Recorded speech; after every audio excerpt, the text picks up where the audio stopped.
আপনি স্মার্টফোন ব্যবহার করছেন কিন্তু স্ক্রিন রেকর্ড করতে গিয়ে আপনি ঝামেলায় পড়ছেন। আজকে এমন একটা অ্যাপসের সাথে আপনাকে পরিচয় করাই দেব যেটা দিয়ে এক ক্লিকে আপনি স্ক্রিন রেকর্ড করতে পারবেন, তাও আবার এইচডি কোয়ালিটিতে। এই অ্যাপসটির নাম হচ্ছে এক্স রেকর্ডার। আপনি যদি গেমার হন, ইউটিউবার হন, এই অ্যাপস যদি আপনি ব্যবহার করেন, একবার ব্যবহার করলে আপনি এর প্রেমে পড়ে যাবেন। চলুন শুরু করা যাক। তার পূর্বে ছোট্ট একটা রিকোয়েস্ট, আপনি যদি আমার পেজে নতুন হয়ে থাকেন পেজটি ফলো করে দিবেন পরবর্তী ভিডিওগুলি পাওয়ার জন্য। আর ইউটিউব থেকে যদি আপনি আমার ভিডিওটি দেখে থাকেন অবশ্যই আমার চ্যানেলটি সাবস্ক্রাইব করে দিবেন গুরুত্বপূর্ণ ভিডিওগুলি পাওয়ার জন্য। তো চলুন বন্ধুরা, কথা বলছি না, শুরু করা যাক আজকের ভিডিও। ওকে, প্রথমেই আপনাকে যে কাজটা করতে হবে, আপনার ফোন থেকে প্লে স্টোর রয়েছে, এই প্লে স্টোরে আপনি ওপেন করবেন এবং এখানে সার্চ বারে এসে আপনি টাইপ করবেন এক্স রেকর্ডার।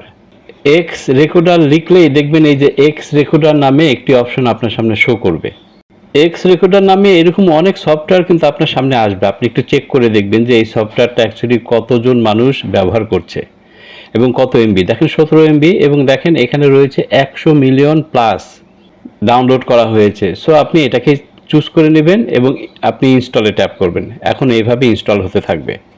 ইনস্টল করা হয়ে গেলে এরকম ওপেন লেখা দেখাবে। আপনি এখান থেকে ওপেন করবেন না, আপনি এখান থেকে বের হয়ে যাবেন। দেখবেন আপনার ফোনের হোম স্ক্রিনে চলে আসবে, এখান থেকে আপনি ওপেন করবেন। ওকে, ট্যাপ করলাম আমি এখানে। এখন অ্যাপটা এইভাবে আপনার সামনে ওপেন হবে। ওপেন হওয়ার পরে দেখবেন যে এরকম কিছু ফ্রি অ্যাড থাকতে পারে। আপনি উপরে ক্রস দেখছেন, এখানে আপনি ট্যাপ করবেন। এখন দেখেন এটা অ্যানাবেল করতে হবে, এটা অবশ্যই অ্যানাবেল করতে হবে। অ্যানাবেল করার জন্য এই যে দেখেন নিচে অ্যানাবেল রয়েছে, এখানে ট্যাপ করবেন। ট্যাপ করার পরে এখন আপনার ফোন থেকে এটাকে অ্যানাবেল করতে হবে, ঠিক আছে। এখন এই যে দেখেন একটু ওয়েট করবেন, এই যে দেখেন allow display over the apps, এটাকে অন করে দিবেন। এখন আপনি ব্যাকে ট্যাপ করবেন। ব্যাকে ট্যাপ করলে আবার এখানে নিয়ে আসবে, এখন আপনি অ্যালাউ করে দিবেন, ঠিক আছে। অ্যালাউ করে দিলে কিন্তু আপনার এই অ্যাপসটা ব্যবহার করার জন্য উপযোগী হয়ে যাবে, মানে রেডি হবে। এখন আপনি এটা কিভাবে ব্যবহার করবেন, কিভাবে সেটিংসগুলি করবেন, সবকিছু আমি একসাথে দেখিয়ে দিচ্ছি। প্রথমে যে আইকনটি দেখছেন এটাকে বলে ব্রাশ, ঠিক আছে। এর ব্যবহারটা কিন্তু খুব চমৎকার। এটি কিভাবে ব্যবহার করবেন, এখানে ট্যাপ করেন। ট্যাপ করার পরে এখন দেখেন এটা হাইলাইট হয়ে আপনার স্ক্রিনে চলে আসলো। এখন যদি আপনি এই ব্রাশের উপরে ট্যাপ করেন দেখবেন একটা বক্স ওপেন হয়ে যাবে, এই যে এই বক্সটা, ঠিক আছে। এই বক্সের প্রত্যেকটা কাজ কিন্তু খুব চমৎকার, প্রত্যেকটা কাজ আপনাকে জানতে হবে। প্রথমটা ট্যাপ করলাম, প্রথমটা দিয়ে আপনি যে কোনো কিছুকে হাইলাইট করতে পারবেন, মার্কিং করে দেখাতে পারবেন। এইভাবে আপনি যেভাবে ইচ্ছা এইভাবে দিতে পারবেন, আপনার ইচ্ছা আর কি, ঠিক আছে। আপনি কোনো কিছু লিখে দিতে পারবেন, প্রত্যেকটা আপনি আপনার স্ক্রিনে আপনি যেভাবে ইচ্ছা সেভাবে দিতে পারবেন। এরপরে যেটা রয়েছে সেটা যদি আপনি ট্যাপ করেন, এখন দেখেন আপনি এইভাবে জাস্ট আপনি মার্কিং করতে পারবেন। হ্যাঁ, আপনার যখন যেটা প্রয়োজন হবে আপনি এগুলো চুজ করবেন। এখন এটা একটা সার্কেলের ভিতর, দেখেন এইভাবে ধরে আপনাকে টানতে হবে। আপনি কোনো লেখাকে আপনি হাইলাইট করছেন সেইভাবে। এরপরে রয়েছে বৃত্ত, দেখেন এইটাতে ট্যাপ করবেন। ট্যাপ করার পরে এইভাবে আপনি ধরে একটু টান দেবেন, তাহলে এরকম হবে, ঠিক আছে। এরপরে যেটা রয়েছে এটা খুব কার্যকরী, আমরা সবাই ব্যবহার করি। যে কোনো লেখাকে আপনি এভাবে তীর চিহ্ন দিয়ে আপনি মেনশন করতে পারেন, আপনি একটা দুইটা যে কোনো কয়টা। এরপরেরটা দেখেন এটা হচ্ছে ইরেজার টাইপ বলে আর কি। এটা আপনি যদি কোনো কিছু মুছতে চান সেটা আপনি এইভাবে মুছে দিতে পারেন। হ্যাঁ, তারপরেরটা দেখেন এটা হচ্ছে আরও খুব গুরুত্বপূর্ণ, এটা হচ্ছে আপনার স্ক্রিনশট। আপনার ফোনে যদি বাই ডিফল্ট স্ক্রিনশট না থাকে আপনি কিন্তু এই অপশনটা ব্যবহার করতে পারেন যখন তখন যে কোনো কিছুতে। আপনি এটা জাস্ট আপনার ফোনে রেখে দেবেন, এখানে ট্যাপ করবেন। দেখেন এটার কিন্তু স্ক্রিনশট হয়ে গেল, আপনার ফোনের ফটো গ্যালারিতে চলে গেল। কিন্তু আপনি চাচ্ছেন যে আপনার এই স্ক্রিনশটের এই আইকনটা আপনার কাছে সবসময় থাকুক, তাহলে এই যে উপরে দেখছেন এইখানে আপনি ট্যাপ করবেন। ট্যাপ করার সাথে সাথে দেখবেন যে আপনার এখানে কিন্তু একটা স্ক্রিনশট চলে আসবে, ঠিক আছে। একটা আইকন চলে আসবে। এই যে দেখেন আমি ট্যাপ করলাম, এই যে স্ক্রিনশটের আইকন চলে আসছে, ঠিক আছে। এটা কিন্তু আপনার স্ক্রিনে থেকেই যাবে। হ্যাঁ, এখন আপনি যে এই আপনার ফোনের একটা স্ক্রিনশট নেবেন, ওইখানে ট্যাপ করবেন, দেখবেন স্ক্রিনশট হয়ে গেল। আপনি ফেসবুকে যাবেন, ফেসবুকে গিয়ে বা আপনি যেখানে যান, ঠিক আছে, আপনি একটা স্ক্রিনশট নেবেন। ফেসবুকে ট্যাপ করলাম, এখন দেখেন এই যে আইকন রয়েছে, এখানে যদি আমি ট্যাপ করি আপনার স্ক্রিনশট হয়ে যাবে। দেখেন আমি এই আইকনটার উপর ট্যাপ করছি, দেখেন সাথে সাথে কিন্তু স্ক্রিনশট হয়ে যাচ্ছে। আপনি যে কোনো কিছুর স্ক্রিনশট নিতে পারবেন যদি আপনার ফোনে কোনো বাই ডিফল্ট কোনো স্ক্রিনশটের কিছু না থাকে।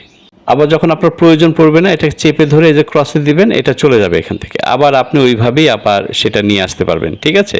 এই যে দেখেন আমি আবার অ্যাপসে ক্লিক করলাম, কিছু অ্যাড থাকে, হ্যাঁ, এই অ্যাডগুলো দেখতেই হবে আপনাকে। তারপরে ওই যে আপনি এইভাবে ব্যাক করবেন, এখন এই যে ব্রাশ রয়েছে, আপনি আবার এগুলো এইভাবে ব্যবহার করতে পারবেন। এই যে নিচে দেখেন সেটিংসটা আপনারা ঠিক করে নেবেন। আমি জাস্ট সেটিংসগুলো দেখাচ্ছি। একটু অ্যাড আসলে আপনাকে দেখতেই হবে, ঠিক আছে? এই যে উপরে দেখেন ক্রস থাকবে, এই ক্রসে আপনি ট্যাপ করবেন, আবার ক্রস দেখবেন, এখানে ট্যাপ করবেন। এখন দেখাচ্ছি সেটিংসটা, দেখেন সেটিংসগুলো একটু মিলিয়ে নেন, ঠিক আছে? বাই ডিফল্ট এইভাবে থাকতেও পারে, যদি না থাকে আপনারা ঠিক এভাবে করে নেবেন। আমি সমস্ত সেটিংসগুলো আপনাদেরকে দেখিয়ে দিচ্ছি।